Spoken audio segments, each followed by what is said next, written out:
I hope कि आप तमाम लोग मुझे सुन सकते होंगे, आप लोग मेरी आवाज़ आ रही होगी।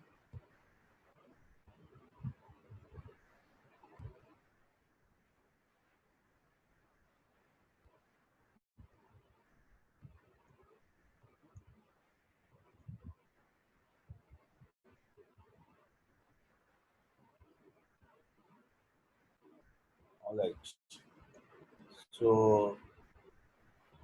yesterday we had a class and we had basically an introductory class जिसमें हमने तमाम लोगों का इंट्रोडक्शन जो है वो तफसील से किया था। In yesterday's class I introduced myself and I also asked you people to introduce yourself. So yesterday we had introduction of the whole class. I can see some new name. For example, जहाँ तक मुझे याद पड़ता है कल की class में जो है वो we did not have I think Aisha Iqbal Siddiqui. Aisha Iqbal Siddiqui, you were not in yesterday's class, I think. Am I right? Ayesha Iqbal Siddiqui आप कल की क्लास में नहीं थी शायद, मैं सही कह रहा हूँ? Can you confirm?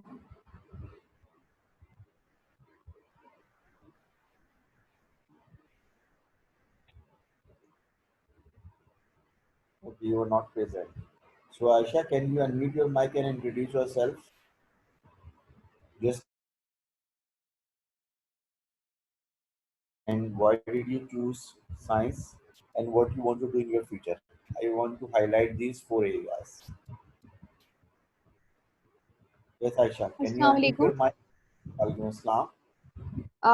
मेरा नाम आयशा इकबाल सिद्दीकी है और मैं सिटी स्कूल से आई हूँ। मेरे प्रीवियस ग्रेड जो कि O2 में थे वो स्ट्रेट ए से, और अब मुझे मेडिकल ज्वाइन करना है, इसलिए मैंने ये सब्जेक्ट चूज किया। All right. So you want to be a doctor? Yes. Okay. अच्छा ठीक है। इसके अलावा मैं और जो नए स्टूडेंट देख रहा हूँ वो Hajib Sheikh. Hajib Sheikh, I think you were not in yesterday's class. Hajib Sheikh, can you introduce yourself? अपना माइक अनम्यूट करके क्या अपने आप को इंट्रोड्यूस कर सकते हो Assalamualaikum आप? sir. वालेकुम अस्सलाम। Yes My name हाजिब। is Arif Sheikh and I have studied previously from Port school system and my my O2 grades were not very good. I got um, 3 Bs and my, my my future plan is to uh, go for say, तुमने तुमने science क्यों subject किया है? civil So engineering what you want to and do? buy abroad, and that's it. Okay Hajib. अच्छा, इसके अलावा जो मुझे एक नया नाम नजर आ रहा है वो I think Mariam Iftikhar. Mariam Iftikhar, I think you were not in yesterday's class. Mariam Iftikhar, you were not present in yesterday's class, I think. That's your first class. Am I right?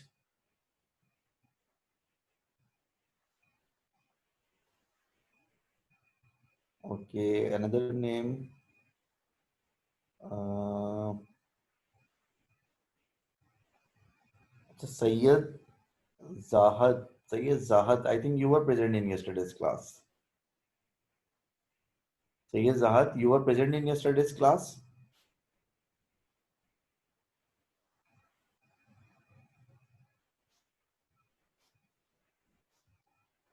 Yes. Sayyid Zahad was in yesterday's class. और इसके अलावा anyone who is taking class for the first time, anyone who's taking class for the first time, please unmute your mic. Feel free to unmute your mic and introduce yourself, please, so that we can go ahead. Anyone else? who is taking class for the first time, who was not present in yesterday's class, please unmute your mic and introduce yourself very briefly and very quickly, please. My name is Mariam Arif. I studied from MBCCS. My previous grades in O2 were straight A's, and I want to study medical in future.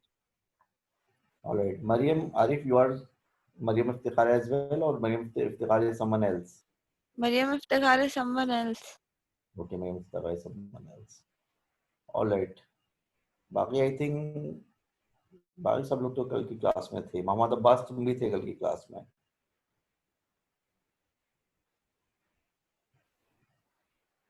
Yes. All right, class. So yesterday we had introduction, और अभी भी जो नए students हैं उनको introduction लिया. बाकी ये कि हम जो थोड़ा आगे चलते हैं. देखिए, we are going to start our A level studies. ठीक है, हम अपनी A levels की स्टडीज जो स्टार्ट करने जा रहे हैं. आप लोगों ने जो है वो O levels में जो है फिजिक्स, केमिस्ट्री, बायो, मैथ्स के सब्जेक्ट्स पढ़े थे, and now you are going to study the same subjects in your A levels. For example, physics, chemistry, maths, or physics, chemistry, bio, or physics, chemistry, computer, or physics, maths, computer, whatever combination you have selected. So you are going to appear in the same subjects as you were supposed to appear in O levels, but unfortunately you didn't appear. और आपका expected date जो है, जो कि आजकल में आने वाला है, यार उसकी भी टेंशन आप लोगों को हो रही होगी. लेकिन फर्क है, फर्क क्या है? फर्क ये है कि आपने जो कुछ भी O levels में पढ़ा, आपको उसका एक बहुत ही ज़्यादा एडवांस्ड वर्जन जो है आपको जो है A levels में पढ़ना है. ये बिल्कुल ऐसे ही होता है जैसे आप जो है वो मोटरसाइकिल चलाते चलाते एकदम आपको जो है वो आप हेलीकॉप्टर चलाने के लिए दे दें. देखें, आपकी जो प्रोग्रेशन होती है ना वो ग्रेजुअली होती है. मिसाल जब आप क्लास 3 से क्लास 4 में आते हैं, क्लास 4 से क्लास 5 में आते हैं, क्लास 5 से क्लास 6 में आते हैं, तो आपकी जो आपका डिफिकल्टी लेवल है सिलेबस का वो ग्रेजुअली बढ़ता है. फॉर एग्जाम्पल, क्लास 1 के बच्चे को आप जो है वो 2 डिजिट्स का सम कराते हैं, फिर क्लास 2 के बच्चे को आप 3 डिजिट का सम कराते हैं, फिर क्लास 4 के बच्चे को आप 4 डिजिट का सम कराते हैं. मैं ऐसे एग्जाम्पल दे रहा हूँ. तो आपकी जो भी एडवांसमेंट होती है सिलेबस में वो ग्रेजुअली होती है. लेकिन ओ लेवल्स में और ए लेवल्स में जो डिफरेंस है डिफिकल्टी लेवल का वो बहुत ज़्यादा है. बिल्कुल ऐसे ही है जैसे एक बच्चा जो है क्लास 6 में पढ़ता था और फिर उसको आपने डायरेक्ट क्लास 8 में डाल दिया या क्लास 9 में डाल दिया. तो आप इमेजिन कर सकते हैं कि उसका जो डिफिकल्टी लेवल होगा वो थोड़ा सा नॉर्मल लेवल से थोड़ा ज़्यादा होगा. यहाँ पर भी ऐसे ही होता है. मिसाल के तौर पर आप ओ लेवल्स में एक टॉपिक पढ़ते थे, आपने ओ लेवल्स में जो है वो चैप्टर 1 पढ़ा. उसमें आपने पढ़ा कि भाई माइक्रोमीटर की रीडिंग ऐसे पढ़ते हैं, स्केलर ये होता है, वेक्टर ये होता है, एसआई यूनिट ये होती है, और चैप्टर खत्म हो करूंगा. तो एसआई यूनिट पढ़ते पढ़ते ही आपके जो है वो 2 घंटे निकल जाएंगे. यानी कि वो टॉपिक जो कि आपने ओ लेवल्स में विद इन 5 मिनट खत्म कर लिया था कि भाई ये 5 बेस यूनिट्स होती हैं, बाकी ड्राइव यूनिट्स होती हैं, एंड दैट्स इट. वही 5 बेस यूनिट और ड्राइव यूनिट पे आपकी 2-3 क्लासेस निकल जाएंगी, उनके 2-3 घंटे निकल जाएंगे. आपने स्केलर वेक्टर पढ़ा था ओ लेवल्स में कि स्केलर ये होता है, वेक्टर ये होता है, और पैरेललोग्राम से इसको ऐसे ऐड कर लेते हैं. यहाँ पर स्केलर वेक्टर के बारे में आपको बड़ी तफसील से बात करना पड़ेगी. तो कहने का मतलब ये है कि आपका जो कुछ भी ओ लेवल का सिलेबस था, अब वो बहुत ज़्यादा जो है आपको डेप्थ में जाके पढ़ना है, और उसका डिफिकल्टी लेवल जो है वो भी ज़्यादा हो जाएगा. इसके अलावा ए लेवल्स में जो है वो आपके कुछ नए कॉन्सेप्ट्स हैं वो भी ऐड अप हो जाएंगे. फॉर एग्जांपल, आपने पहले कभी जो है वो पहले कभी सुपर पोजिशन के बारे में नहीं पढ़ा, आपने कभी जो है वो फंडामेंटल पार्टिकल्स के बारे में नहीं पढ़ा. ये वो चीज़ें हैं, मैं मिसाल दे रहा हूँ, ये वो चीज़ें हैं जो कि आपने पहले ओ लेवल्स के सिलेबस में पढ़ी भी नहीं थी. यानी कि दो बातें होंगी. पहली बात तो होगी जो आपने ओ लेवल्स में जो टॉपिक्स पढ़े, जो कॉन्सेप्ट पढ़े, वो ज़्यादा डेप्थ में पढ़ने होंगे और उनका डिफिकल्टी लेवल बहुत ज़्यादा बढ़ जाएगा. और सेकेंडली, कुछ टॉपिक्स ऐसे आ जाएंगे जिनका पहले आपने नाम भी नहीं सुना होगा, प्रोवाइडेड कि आप पहली दफ़ा ए लेवल्स कर रहे हैं, तो आपने उसका नाम पहले नहीं सुना होगा. अब मैं आपको छोटी सी मिसाल देता हूँ. फॉर एग्जाम्पल, आप जो है पहले जब कैरामेटिक्स पढ़ते थे, तो कैरामेटिक्स में आपसे सवाल पूछा जाता था कि भाई ये बताएं कि अगर एक कार जो है उसकी स्पीड जो है 4 मीटर पर सेकंड से चेंज होकर 10 मीटर पर सेकंड हो गई 3 सेकंड्स में, तो बताया इसका एक्सेलरेशन कितना है। तो आप 10 माइनस 4 करते थे, डिवाइड बाई 3 करते थे, उसका आंसर आ गया 2 मीटर पर सेकंड स्क्वायर, दैट्स इट। यानी कि ओ लेवल्स में जो कैनामेटिक्स के क्वेश्चन होते थे वो आप इवन विदाउट कैलकुलेटर जबानी भी कर सकते थे, जैसे मैंने अभी जबानी सॉल्व कर दिया। या ग्राफ का क्वेश्चन आ जाता था, ग्राफ का क्वेश्चन आता था कि बताओ भाई ये कांस्टेंट स्पीड है या कांस्टेंट एक्सेलरेशन है, ये डिसेलरेशन है, क्या है। अब जो कैनामेटिक्स के क्वेश्चन आएंगे ना वो इस तरह से आएंगे, मिसाल के एग्जाम में पूछेगा कि भाई ये बताओ कि अगर एक कार जो है वो सिग्नल पे खड़ी हुई है और दूसरी कार जो है वो सिग्नल से गुजर जाती है और पहली कार जो दूसरी कार को फॉलो करती है, तो बताओ कितने सेकंड बाद जाके दूसरी कार पहली कार को जाके ओवरटेक करेगी। तो मैंने तो डिटेल से क्वेश्चन बताया भी नहीं है, लेकिन आपको सिर्फ एक मैंने एक आइडिया दे दिया कि जब आप इस तरह के क्वेश्चन करने बैठेंगे तो इसका मतलब ये होगा you have to do a lot of thinking and you have to do a lot of calculation as well. तो लिहाजा अब आपका डिफिकल्टी लेवल बहुत ज़्यादा चेंज हो जाएगा। You need to be very specific, you need to be very focused and definitely you need to be much much more hard working than you are in your O levels. ठीक है, तो ये मैं आपको basically डरा रहा हूँ, इसलिए डरा रहा हूँ कि आप पहले से अलर्ट हो जाए। पहले से अलर्ट रहेंगे तो फायदे में रहेंगे, अगर आखिर में जाके डरेंगे तो फिर वो डर गया तो वो मर गया वाली बात हो जाएगी। ठीक है जी, खैर अगर आगे चलते हैं, अब मैं आपके सामने जो दिखा रहा हूँ आपको ये एएस लेवल का आपका फिजिक्स का सिलेबस है। ठीक है, और ये जो आपका सिलेबस है ये सिलेबस आपका जो है समझ लें कि ये लास्ट सिलेबस है जो आप पढ़ रहे हैं। लास्ट सिलेबस में मुराद ये है कि ये सिलेबस 2016 में आया था। ठीक है, ये सिलेबस 2016 में आया था और ये सिलेबस जो है 2016 से लेकर वैलिड है 2021 तक।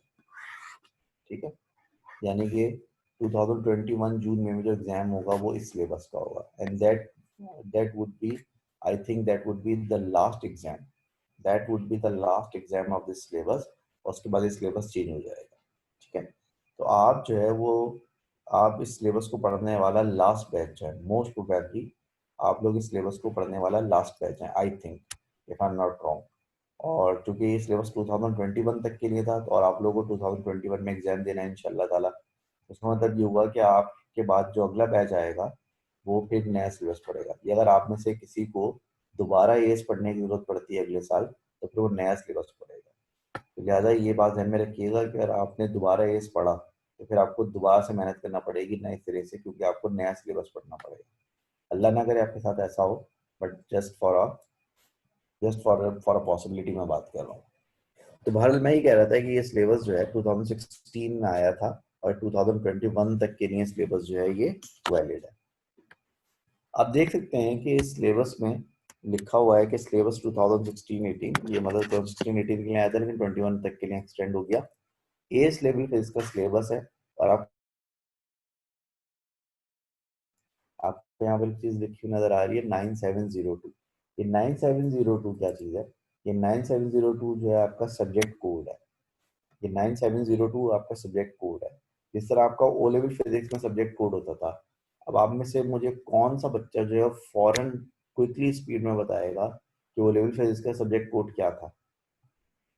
हरी अप, माइक एंड म्यूट करके जल्दी से बताएं स्पीड से कि आपका ओ लेवल फिजिक्स का सब्जेक्ट कोड क्या था। हाँ, सब्जेक्ट कोड याद है किसी को अपना ओ लेवल फिजिक्स का? जल्दी बताएं।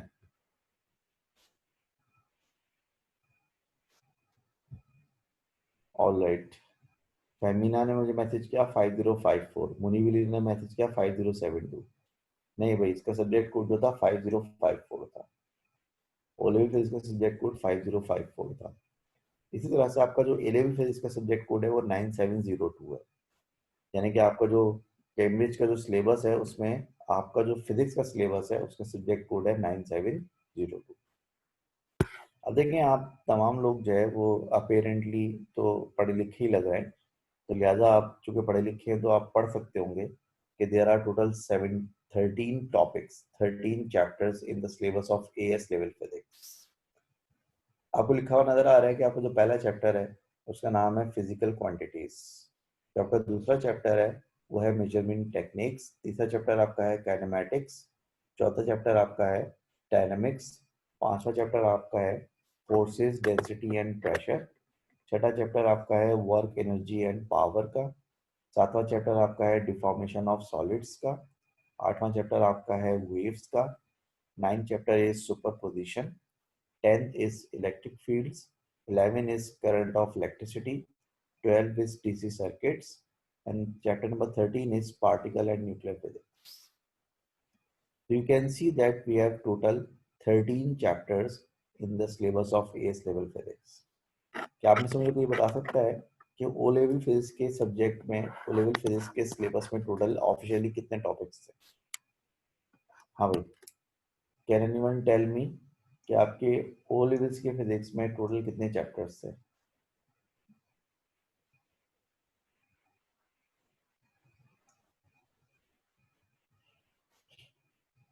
आपके ओ लेवल फिजिक्स में कितने चैप्टर्स थे?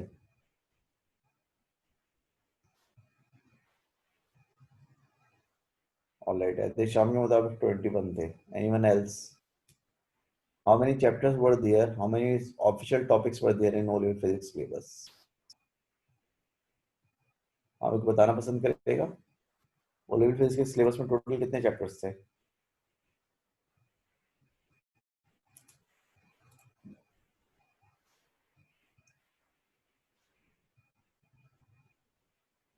All right, किसी को एग्जैक्टली नहीं पता, लेकिन O-level physics के syllabus में टोटल 27 टॉपिक्स थे. सैयद जहाद का गैस सबसे क्लोज था 26, बट स्टिल इट इज 27.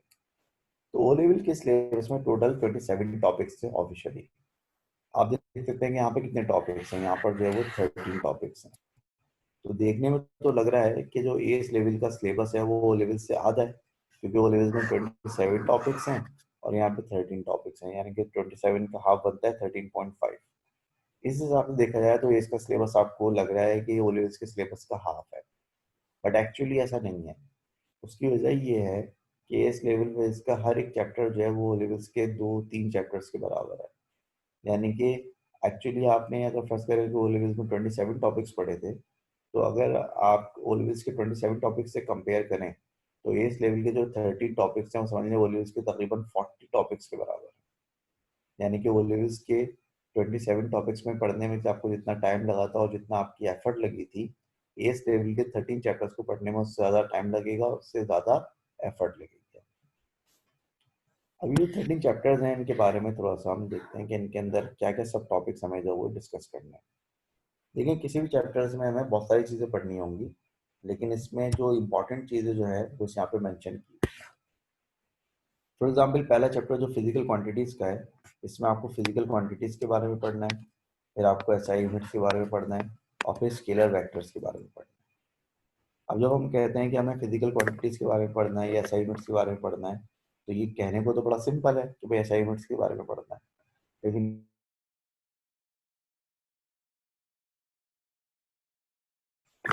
और बाकी टॉपिक्स के साथ भी ऐसे ही होगा.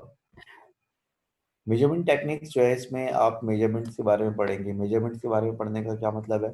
मेजरमेंट्स के बारे में पढ़ने का मतलब ये है कि इसमें आप डिफरेंट इंस्ट्रूमेंट्स यूज करना सीखेंगे, मतलब उनकी रीडिंग्स किस तरह से लेते हैं. इसमें जो मेन इंस्ट्रूमेंट्स हम डिस्कस करेंगे फिलहाल, उसमें वर्नियर कैलिपर की रीडिंग लेना हम सीखेंगे, माइक्रोमीटर स्क्रू गेज की रीडिंग लेना हम सीखेंगे, और उसके अलावा सीआरओ से जो हम रीडिंग लेते हैं, सीआरओ की रीडिंग भी लेना हम इसमें सीखेंगे. एरर्स और अनसर्टेनिटीज जो है वो आपके लिए बिल्कुल नई चीज़ होगी, आपका पहला एक्सपीरियंस होगा. वही वाली बात कि अगर आपने पहले रिवीज नहीं किया जिंदगी में कभी, तो एरर्स और अनसर्टेनिटीज आपके लिए बिल्कुल नया एक्सपीरियंस होगा. और बेसिकली ये थोड़ी मैथमेटिकल साइड की चीज़ है, कैलकुलेशन की साइड की चीज़ है. मेजरमेंट को जब कैलकुलेट करते हैं, मेजरमेंट को जब नोट करते हैं, तो वहाँ पे जो एरर्स और अनसर्टेनिटीज होती हैं, उनकी साइंस हम यहाँ पे डिस्कस करेंगे थोड़ा सा. कैनेमेटिक्स में बड़ा सिंपल उसने लिखा हुआ है इक्वेशन ऑफ मोशन, लेकिन इक्वेशन ऑफ मोशन जो है ना, ये आपको बहुत ही ज़्यादा परेशान करेंगी. इतनी ज़्यादा परेशान नहीं करेंगी, लेकिन ये कि ओलिविस के मुकाबले में आपको लगेगा कि नहीं यार, तो बड़ा टफ है. और इसमें आपको सिर्फ इक्वेशन ऑफ मोशन नहीं पढ़ना होगा, उसमें हमको पहले क्या करना होगा, पहले आपको जो है सारे का सारा अपना ओलिविस का कैनेमेटिक्स का जो है वो जो आपका जो बैकग्राउंड है वो डिस्कस करना होगा. उसके बाद सारे जो आपके ग्राफ्स हैं उनको बड़ा तमीज से करना होगा, प्रॉपर्ली करना होगा, and then after that equation of motion की बारी आएगी. इसके अलावा इसमें एक और बड़ी खतरनाक चीज आ जाएगी जो कि आपने जिंदगी में पहले कभी नहीं पढ़ी है, और वो चीज़ क्या कहलाती है? वो चीज़ कहलाती है प्रोजेक्टाइल मोशन। क्या कहलाती है? Projectile motion. प्रोजेक्टाइल मोशन जो है बेसिकली वो मोशन इन टू डायमेंशन की एक एग्जाम्पल है। अब ये क्या होती है, कैसे होती है, ये इंशाल्लाह हम काइनेमेटिक्स को डिस्कस करेंगे जब काइनेमेटिक्स की बारी आएगी। आफ्टर काइनेमेटिक्स हमारा जो अगला चैप्टर होगा वो होगा डायनेमिक्स। डायनेमिक्स में हमें जो है पहले न्यूटन के लॉस पढ़ने होंगे, मोमेंटम को डिफाइन करना होगा, फिर नॉन यूनिफॉर्म मोशन पढ़नी होगी हमें। नॉन यूनिफॉर्म मोशन का मतलब होता है एक ऐसी मोशन जिसमें एक्सीलरेशन हो, जिसके में स्पीड कांस्टेंट ना हो। और फिर आखिर में हम जो मोमेंटम के ऊपर बात करेंगे और उसकी कंजर्वेशन पे बात करेंगे। अब ये मोमेंटम क्या होता है, इसकी कंजर्वेशन क्या होती है, लीनियर मोमेंटम क्या होता है, ये सब कुछ जब चैप्टर पढ़ेंगे उसका बात होगी। इसका जो हमारा अगला चैप्टर है, चैप्टर नंबर 5, वो है फोर्स, डेंसिटी और प्रेशर का। फोर्स, डेंसिटी और प्रेशर का जो चैप्टर है, इसमें सबसे पहले हम बात करेंगे फोर्सेस के ऊपर कि फोर्स क्या होती है, फोर्सेस की टाइप्स क्या होती हैं। उसके बाद फिर हम बात करेंगे टर्निंग इफेक्ट पे। टर्निंग इफेक्ट का मतलब है कि वो हम इसमें बात करेंगे कि वो जो का मूवमेंट होता था ना, वो जो एफ इंटू डी होता था, एफ इंटू आर जिसे आप कहते थे, तो मूवमेंट्स पे बात होगी, प्रिंसिपल ऑफ मूवमेंट्स पे बात होगी। इसमें मूवमेंट्स के अलावा एक नई चीज और भी आ जाएगी जिसे हम कहते हैं टॉर्क। क्या कहते हैं? टॉर्क। हो सकता है कि वो लेवल में आपको किसी ने बताया हो कि मूवमेंट और टॉर्क एक ही चीज होती है, लेकिन यहाँ पे हम डिस्कस करेंगे कि मूवमेंट और टॉर्क में फर्क है, और वो क्या फर्क है वो हम टर्निंग इफेक्ट ऑफ फोर्सेस के टॉपिक में डिस्कस करेंगे। इसके अलावा हम इस चैप्टर में डेंसिटी के बारे में पढ़ेंगे। डेंसिटी के बारे में सिर्फ हमें ये पढ़ना है कि डेंसिटी मास अपॉन वॉल्यूम होती है, लेकिन इस मास अपॉन वॉल्यूम के फॉर्मूले से हमें जरा कुछ टेढ़ी मेढ़ी कैलकुलेशन भी करनी होगी। और प्रेशर का टॉपिक जो है वो हमने ओ लेवल्स में पढ़ा था, यहाँ पर भी प्रेशर के टॉपिक में वही पढ़ेंगे जो ओ लेवल्स में पढ़ा था, लेकिन यहाँ पे प्रेशर के जो क्वेश्चंस होंगे उनका डिफिकल्टी लेवल काफी ज्यादा होगा compare to the difficulty level of questions of topic pressure in O levels. तो ओ लेवल्स के मुकाबले में जो है यहाँ पर प्रेशर के जो जो क्वेश्चंस होंगे पास्ट में जब हम सॉल्व करेंगे तो हमें अंदाजा होगा कि उन सवालों का जो डिफिकल्टी लेवल होता है वो काफी ज्यादा होता है। चैप्टर नंबर 6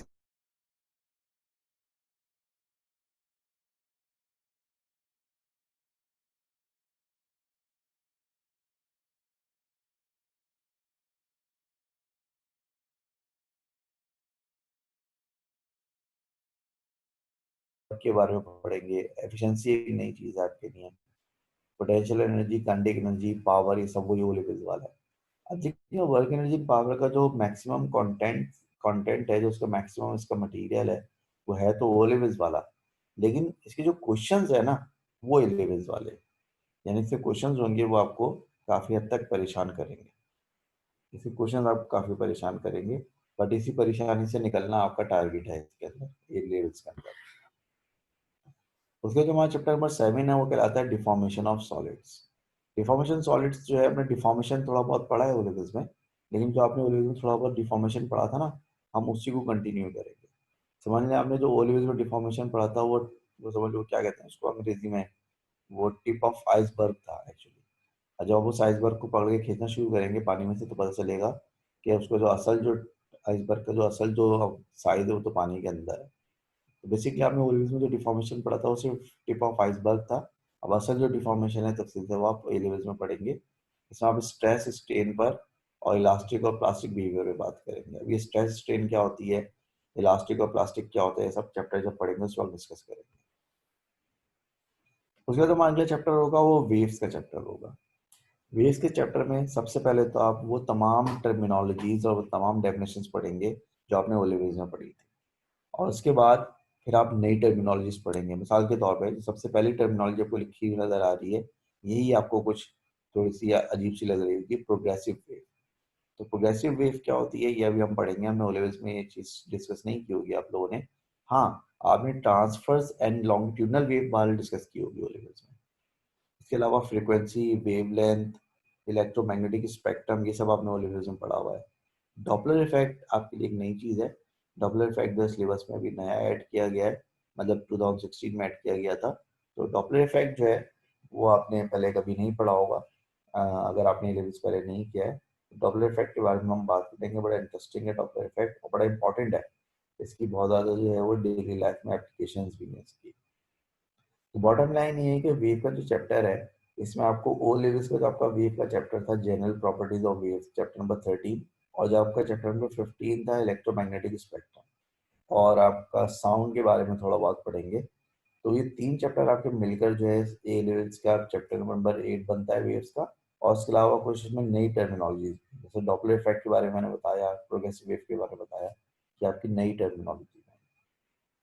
सवालों का लेवल जो है बहुत डिफिकल्ट होगा compare to O levels. O levels में जो वेव्स के सवाल आते थे वो तो बिल्कुल ही बेसिक सवाल होते थे।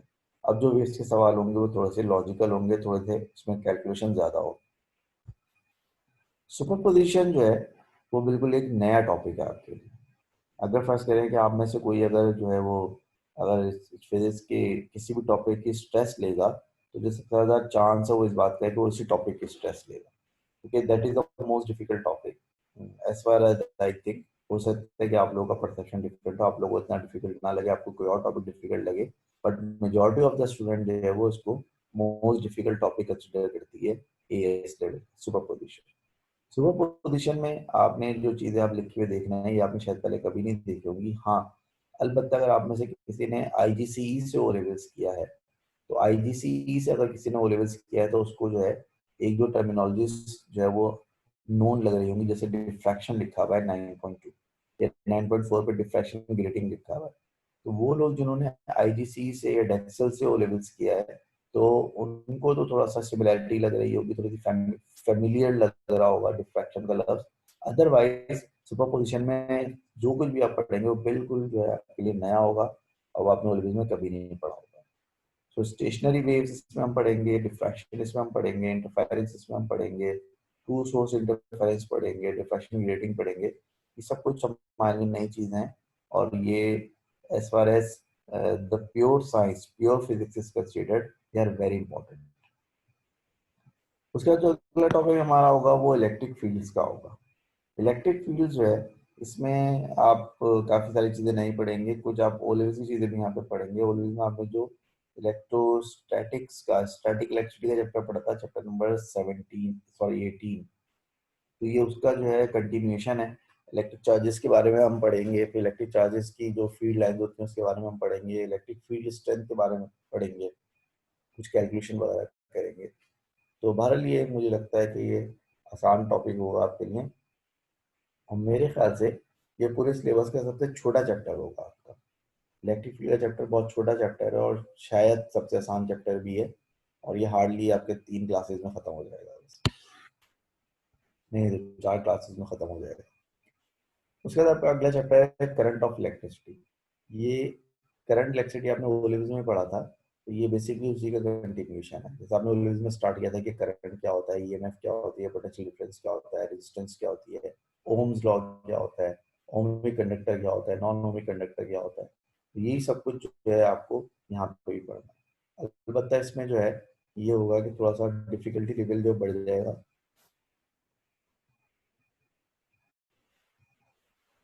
इसमें जो है क्वेश्चंस का डिफिकल्टी लेवल बढ़ जाएगा। इसके अलावा जो पावर का टॉपिक जो कि आपने वो लेवल्स में प्रैक्टिकल इलेक्ट्रिसिटी में पढ़ा था, वो भी आप यहाँ पे पढ़ेंगे, ठीक है जी। लेकिन ये बात आपको इतना मुश्किल नहीं लगेगा, खासतौर पर जब आप पीछे मुश्किल टॉपिक पढ़ते हुए आ रहे होंगे तो फिर आपको एक कंपैरेटिवली आसान लगेगा। Then we have DC circuits. DC circuit जो है वो इंशाल्लाह ताला आपको मजा आ जाएगा पढ़ के। आपके ओ लेवल्स के जो डीसी सर्किट होते थे उसकी कंटिन्यूएशन है, लेकिन ओ लेवल्स में तो आप बहुत ही सिंपल सर्किट पढ़ते थे। 2 रजिस्टर सीरीज में होते थे, उनको ऐड कर लेते थे, 2 रजिस्टर पैरेलल में होते थे, उनको ऐड कर लेते थे। यहाँ पे कहानी बड़ी डिफरेंट होगी, और यहाँ पर जो है बेसिकली जो आपके प्रैक्टिकल सर्किट्स जो होते हैं, जो कि बहुत कॉम्प्लिकेटेड होते हैं, इनमें बहुत सारी जो है वो ब्रांचेज होती हैं, तो उनको सॉल्व करने की हम कुछ टेक्निक्स भी सीखेंगे। और उन डिफिकल्ट सर्किट्स को सॉल्व करने की जो टेक्निक्स हैं वो किरचॉफ्स लॉ कहलाती हैं। बेसिकली इसका असल प्रोनाउंसिएशन तो किरकॉफ होता है, पता नहीं क्यों किरचॉफ कहा जाता है। बाल जो किरकॉफ्स लॉज हैं, ये 2 लॉज होते हैं किरकॉफ के, एक किरकॉफ फर्स्ट लॉ है, एक किरकॉफ सेकंड लॉ है। किरकॉफ फर्स्ट लॉ जो है वो करंट का लॉ है, और किरकॉफ सेकंड लॉ जो है वो पोटेंशियल का, वोल्टेज का लॉ है। अब ये लॉस क्या होते हैं और ये किस तरह से हमें सर्किट्स को सॉल्व करने में हेल्प करते हैं, ये जब इस चैप्टर की बारी आएगी उस वक्त डिस्कस करेंगे। इसके अलावा इस चैप्टर में एक चीज़ और भी है जो कि पोटेंशियल डिवाइडर्स कहलाती है। पोटेंशियल डिवाइडर रूल तो आप लोगों ने ओ लेवल्स में पढ़ा है थोड़ा बहुत। अब जरा उस रूल को अप्लाई करेंगे और उसके जरिए जो है कुछ चीज़ें डिस्कस करेंगे। Finally we have chapter number 13 which is called particle and nuclear physics. इसका जो आधा हिस्सा है वो ओलिविस वाला है और आधा हिस्सा नया है। मिसाल के तौर पर इसमें जो शुरू में आपको लिखा हुआ नजर आ रहा है एटम्स, न्यूक्लिया एंड रेडिएशन, ये तो मोर और लेस वही जो आपने ओलिविस में पढ़ा था कि अल्फा बीटा गैमा होता है, अल्फा बीटा गैमा की प्रॉपर्टीज होती है। इसके अलावा जो आपका गीगर मार्टसन एक्सपेरिमेंट था, अल्फा पार्टिकल जो आपने बॉम्बार्ड किया था, वो पढ़ना होता है। लेकिन इसका जो दूसरा हिस्सा है वो आपके लिए बिल्कुल नया है और उसमें फंडामेंटल पार्टिकल्स पे बात होगी। इससे बात ही होगी कि जो हम कहते हैं कि न्यूट्रॉन, प्रोटॉन और इलेक्ट्रॉन है एटम के अंदर, तो ये न्यूट्रॉन प्रोटॉन जो है फर्दर डिवाइड हो सकते हैं। अब ये फर्दर किन पार्टिकल्स में डिवाइड हो सकते हैं, उन पार्टिकल्स का चार्ज क्या होता है, वो पार्टिकल का जो क्वांटम नंबर क्या होता है, वगैरह वगैरह, वो सब चीज़ें यहाँ पर डिस्कस की जाए। ठीक है जी। तो ये तो आपका ओवरऑल मैंने सिलेबस की एक पिक्चर आपको दिखाई, किस तरह से आपको ये 13 चैप्टर जो है डिस्कस करने हैं जो कि आपका सिलेबस है। उसके बाद आ जाए आप पेपर्स पर। ठीक है भाई, एएस लेवल फिजिक्स में आपको इन 3 पेपर्स में अपेयर होना होता है, पेपर 1, पेपर 2 एंड पेपर 3। और आपका जो रीजन है उस रीजन के कोड के हिसाब से आपके हर पेपर के आगे 2 आएगा। यानी कि पेपर 1 के आगे क्या आएगा, पेपर 1 2, पेपर 2 के आगे क्या आएगा, पेपर 2 2, और पेपर 3 के आगे क्या आएगा, पेपर 3 2। बेसिकली आपको 3 पेपर्स में अपेयर होना है, पेपर 1 में, पेपर 2 में और पेपर 3 में।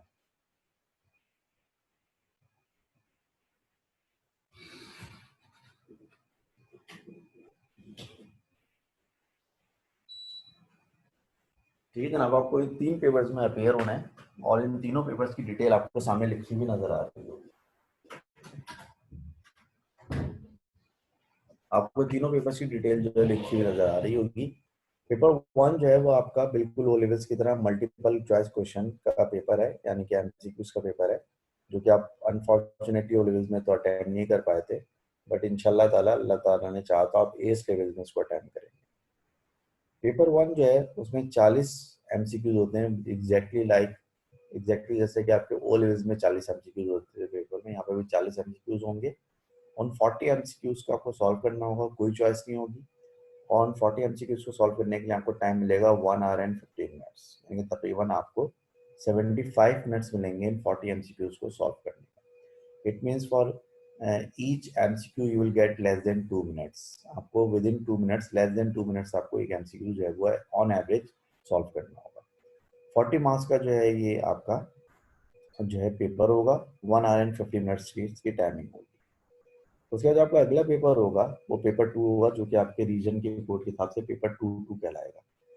पेपर 2 जो है वो आपका स्ट्रक्चर्ड क्वेश्चंस का पेपर होता है और इसमें जो है वो आपके पास वेरिएबल जो है वो नंबर ऑफ क्वेश्चंस होते हैं और वेरिएबल मार्क्स के होते हैं। मतलब कहने का ये है कि इस पेपर में 8 क्वेश्चन भी हो सकते हैं, 6 क्वेश्चन भी हो सकते हैं, 5 क्वेश्चन भी हो सकते हैं, या आपके 9 क्वेश्चन भी हो सकते हैं, और सबके मार्क्स भी अलग अलग होंगे। कोई क्वेश्चन 6 मार्क्स का होगा, कोई क्वेश्चन 12 मार्क्स का होगा, कोई क्वेश्चन 5 मार्क्स का होगा। टोटल मिलाकर जितने भी क्वेश्चन हो इसमें बेसिकली स्ट्रक्चर्ड क्वेश्चन होंगे, शॉर्ट क्वेश्चन होंगे, और जितने भी इसमें क्वेश्चन होंगे सबके मिलाकर मार्क्स 60 बनेंगे। और इस पेपर को सॉल्व करने के लिए आपको 1 आवर एंड 15 मिनट्स ही मिलेगा, यानी इसको भी आपको 75 मिनट्स में सॉल्व करना होगा। पेपर 3 आपका जो है वो प्रैक्टिकल का एग्जाम होता है, जो कि 2 घंटे का एग्जाम होता है। इसमें आपको 2 प्रैक्टिकल जो है परफॉर्म करने होते हैं, उनकी कैलकुलेशन करनी होती है, और दोनों प्रैक्टिस के लिए आपको 1-1 घंटा मिलता है।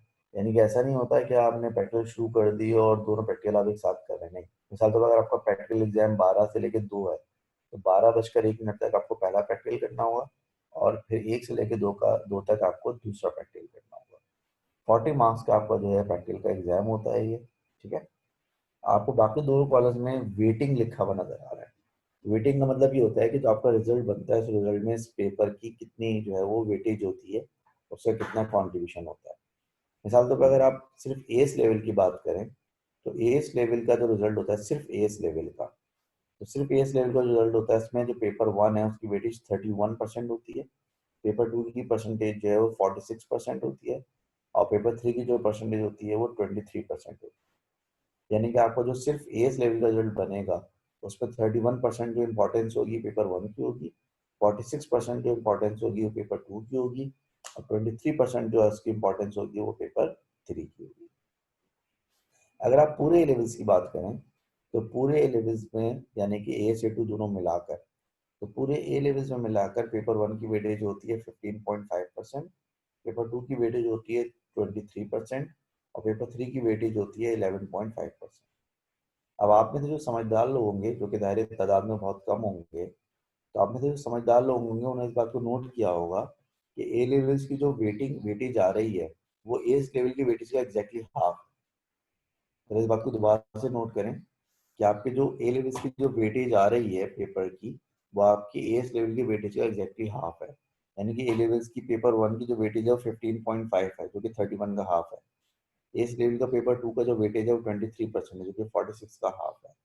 और ए लेवल्स का जो आपका पेपर 3 का वेटेज आ रहा है 11.5, वो 23 का हाफ है।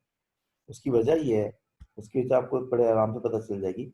अगर आप एस लेवल की तीनों वेटेज को ऐड करें, 31% प्लस 46% एंड प्लस 23%, ये बनेगा 100%, 100% ऑफ एएस। लेकिन अगर आप इन तीनों पेपर्स की ए लेवल्स की परसेंटेज को ऐड करें, 15.5% प्लस 23% प्लस 11.5%, ये टोटल वेटेज बनेगी 50%। तो ए लेवल की जो वेटेज बन रही है टोटल वो 50% इसलिए बन रही है क्योंकि एस लेवल का वेटेज जो है वो पूरे लेवल में 50% होगा। तो बाकी 50% किसका होगा? बाकी 50% आपके अगले साल की स्टडीज का होगा, यानी कि A2 का होगा।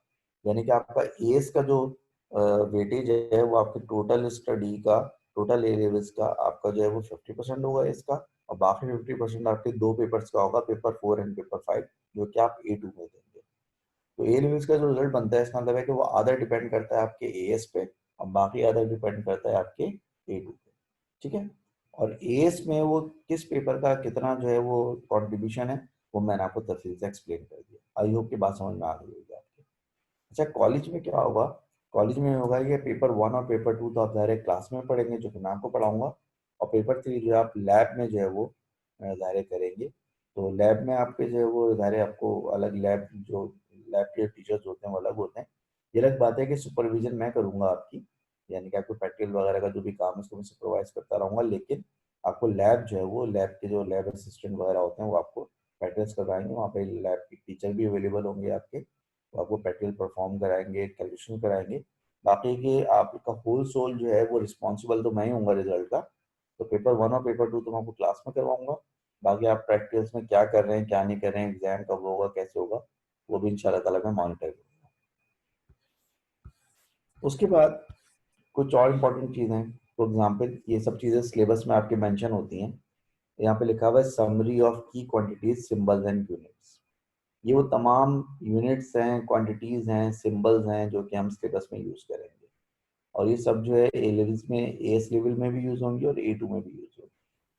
बेस क्वांटिटीज लिखी हुई हैं, फिर अदर क्वांटिटीज लिखी हुई हैं, उनकी सिंबल्स लिखी हुई हैं, उनकी यूनिट्स लिखी हुई हैं। ठीक है। ये कभी आपके पास फारिग वक्त हो तो बैठ के देखिएगा उसको तफसील से आप। उसके बाद ये एक बड़ी इंपॉर्टेंट चीज़ है जो कि मेरे ख्याल से 99.9735% बच्चे पढ़ते ही नहीं है अपनी ज़िंदगी में कभी। ये लिखा हुआ है glossary of command words. Glossary of command words का मतलब ये होता है कि एग्जामिनर जब भी आपसे कोई सवाल पूछता है, तो वो सवाल जब स्टार्ट करता है तो वो एक पर्टिकुलर वर्ब से वो सवाल को स्टार्ट करता है। अब वो पर्टिकुलर वर्ड्स क्या हो सकते हैं यहाँ पे मेंशन किए हैं। पर्टिकुलर वर्ड्स होते हैं, एग्जामिनर कह सकता है डिफाइन, एग्जामिनर कह सकता है what is meant by, examiner कह सकता है एक्सप्लेन, एग्जामिनर कह सकता है state, list, describe, discuss, reduce, predict, suggest, calculate, measure, determine, show, estimate, sketch, compare. ठीक है। अब इन तमाम वर्ड्स को हम कहते हैं कमांडिंग वर्ड्स, क्योंकि एग्जामिनर आपको कमांड दे रहा है ना कि भाई डिफाइन करो, एक्सप्लेन करो, डिस्क्राइब करो, डिस्कस करो, रिड्यूस करो, सजेस्ट करो वगैरह वगैरह। यहाँ पर ये समझाने की कोशिश की गई है कि जब एग्जामिनर एक पर्टिकुलर कमांड वर्ड आपको बताता है तो एग्जामिनर आपसे चाहता है क्या है, व्हाट डज ही वांट, और what does he want. Examiner जब कहता है कि भाई डिफाइन करो, तो एग्जामिनर का मतलब होता है कि आप उसकी फॉर्मल स्टेटमेंट दें, मतलब अपना इनपुट नहीं चाहिए आपका, ये बताएं कि प्रॉपर डेफिनेशन उसकी है क्या। जब एग्जामिनर कहता है कि व्हाट इज मेंट बाय, तो फिर एग्जामिनर आपसे कहता है कि भाई आप इसकी डेफिनेशन बताएं क्या है, और उस पर कमेंट भी कर दें थोड़ा बहुत कि भाई इसका ये मतलब है। ऐसे एक्सप्लेन का क्या मतलब है, स्टेट का क्या मतलब है, लिस्ट का क्या मतलब है, डिस्क्राइब करके एग्जामिनर आपसे क्या लिखवाना चाह रहा है, ये सारी बातें तथ्य से लिखिए। So again it requires your attention. आप कम से कम जिंदगी में एक दफा जरूर पढ़ें इसको, ताकि एग्जाम में सवाल का जवाब लिखते वक्त आपको पता हो कि एग्जामिनर की क्या रिक्वायरमेंट है और आपको जवाब में क्या लिखना चाहिए। तो this is something very important which is normally neglected by students, जो कि नॉर्मली स्टूडेंट नेग्लेक्ट कर देते हैं और जिंदगी में भी खोल के पढ़ते ही नहीं है ये लिखा हुआ। आफ्टर दैट आपके जो पेपर्स होंगे उन पेपर्स के शुरू में आपको ये जो मैं ये पेज शो कर रहा हूँ ये गिवन होगा। इसमें कुछ कांस्टेंट वैल्यूज हैं जो कि आपको गिवन होती हैं, जैसे स्पीड ऑफ लाइट है, permeability UPT of free space है, परमिटिविटी ऑफ फ्री स्पेस है, एलिमेंट्री चार्ज है, प्लैंक कांस्टेंट है, यूनिफाइड एटॉमिक मास यूनिट है, रेस्ट मास ऑफ इलेक्ट्रॉन है, वगैरह वगैरह। और उसके अलावा कुछ फॉर्मूले हैं, जैसे फॉर्मूले हैं जो कि आपको गिवन होते हैं। तो ये सारे फॉर्मूले जो यहाँ सामने लिखे हुए हैं आपको हर पेपर में गिवन होंगे, पेपर 1 पेपर 2 में। और ये सारे कांस्टेंट जो लिखे हुए हैं ये भी आपको एग्जाम में गिवन होंगे, पेपर 1 और पेपर 2। अब इनमें से ज्यादातर जो कांस्टेंट और फॉर्मूले हैं वो A2 के हैं और कुछ जो है वो AS के भी हैं। तो लिहाजा ये जो मैंने सामने लिखा हुआ है आपके 2 पेजेस डाटा एंड फार्मूला के जो 2 पेजेस हैं, ये डाटा एंड फार्मूला के दोनों पेजेस आपको AS और A2 के सारे पेपर्स में गिवन होते हैं। तो लिहाजा आपको जो है वो सारे जो है वो कांस्टेंट और सारे जो फॉर्मूले यहाँ पे मेंशन है वो याद करने की जरूरत नहीं है, वो आपको गिवन हुआ करें। तो आप वो क्या हुआ करेंगे भाई, गिवन हुआ करेंगे। ठीक है। इसके अलावा जो सर्किट सिंबल हम यूज करेंगे ए लेवल्स में वो भी यहाँ पे मेंशन की हुई है कि भाई सेल की सिंबल क्या होगी, बैटरी की क्या होगी, स्विच की क्या होगी, अर्थ की क्या होगी, बेल की क्या होगी, बजर की क्या होगी, माइक्रोफोन की सिंबल क्या होगी, लैंप की सिंबल क्या होगी, वगैरह वगैरह। तो सारी जो इम्पोर्टेंट सिंबल हम इलेक्ट्रिक सर्किट्स में और इलेक्ट्रिसिटी के टॉपिक में यूज करेंगे वो सब यहाँ पर हमें गिवन है। ये सिंबल जो है इसमें से कुछ जो है वो एस में इस्तेमाल होंगी, ज्यादातर एस में इस्तेमाल होंगी, और कुछ ऐसी हैं जो कि A2 में इस्तेमाल होंगी। मिसाल के तौर पर आप एक सिंबल यहाँ पर देख रहे होंगे ऑपरेशनल एम्पलीफायर, राइट कॉलम में बिल्कुल आखिर में आप देख रहे होंगे ऑपरेशनल एम्पलीफायर। ये ऑपरेशनल एम्पलीफायर को इन शॉर्ट हम ओपैम भी कहते हैं। अब ये ओपैम क्या होता है ये आप A2 फिजिक्स में पढ़ेंगे, फिलहाल आप AS में नहीं पढ़ पाएंगे। या कैपेसिटर लिखा हुआ है, या एंटीना लिखा हुआ है, या ऑसिलोस्कोप लिखा हुआ है, ये सारी सिंबल्स जो हैं आपकी आपने कभी भी ओ लेवल्स में नहीं पढ़ी हैं और ना ही फिलहाल आप AS में पढ़ेंगे।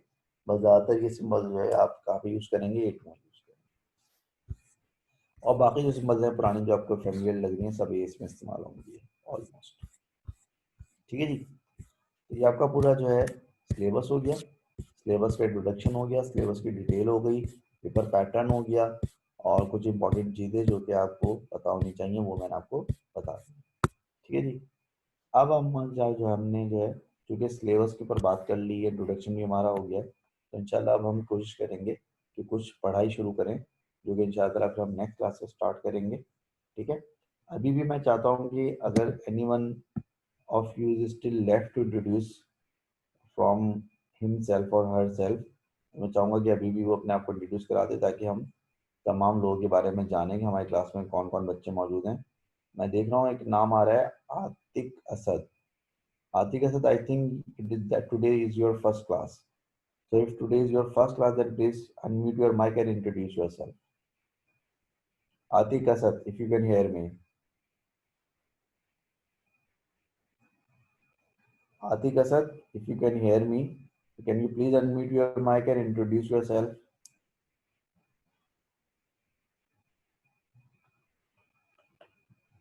आतिक असद, अगर आपको मेरी आवाज़ आ रही है तो प्लीज़ अपना माइक अनम्यूट करके अपने बारे में हमें कुछ बताइए ताकि हमें पता चले कि आप हमारी क्लास में हैं।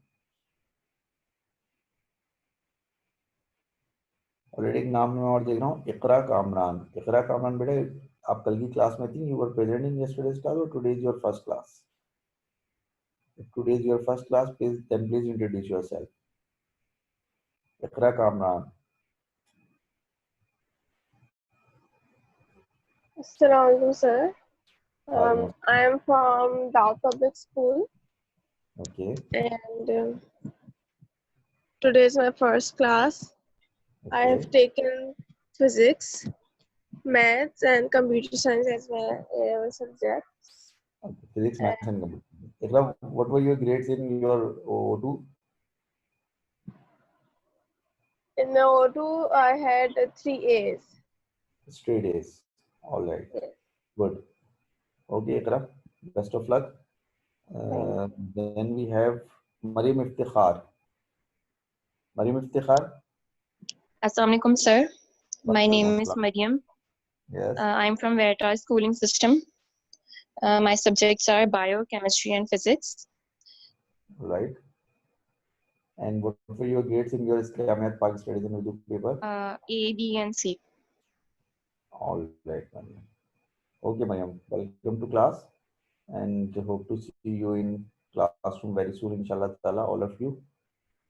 बाकी तो मेरे ख्याल से हमारी सबसे बात हो गई थी, और if anybody is still left, please introduce yourself. Otherwise, इसका मतलब ये हुआ कि हमारी सबसे बात हो चुकी है. आई थिंक बाकी तो मुझे कल वाले ही नाम नजर आ रहे हैं और कोई नया नाम नजर नहीं आ रहा मुझे. ठीक है स्टूडेंट्स, तो मैंने आपको जो है आज सिलेबस वगैरह के बारे में तफसील से बताया. जो सारी चीज़ मैंने आपको आज शो की है, इन सब की पीडीएफ जो है मैं आपके साथ शेयर करूंगा जब हम अपना जो है वो कोई 1-2 क्लासेस कर लेंगे टॉपिक की. तो ये जो सारी चीज़ें मैं यहाँ पे इस पे टैबलेट पे लिख रहा हूँ, ये सारी पीडीएफ इंशाल्लाह आपके साथ ग्रुप पे शेयर करूंगा. ठीक है, तो ये कि इंशाल्लाह फिर दैट्स ऑल फॉर टुडे. आज की क्लास हम यहीं पे ख़त्म करते हैं. नेक्स्ट क्लास में इंशाल्लाह ताला फिर हम जो अपना पहला चैप्टर, पहला टॉपिक जो है उसको स्टार्ट करने की कोशिश करें. ठीक है, तो स्टे ट्यून्ड, और इंशाल्लाह नेक्स्ट क्लास में मुलाकात होती है, और फिर नेक्स्ट क्लास में हम अपना सिलेबस प्रॉपर्ली स्टार्ट करते हैं. ठीक है, ओके, थैंक यू एंड अल्लाह हाफिज़.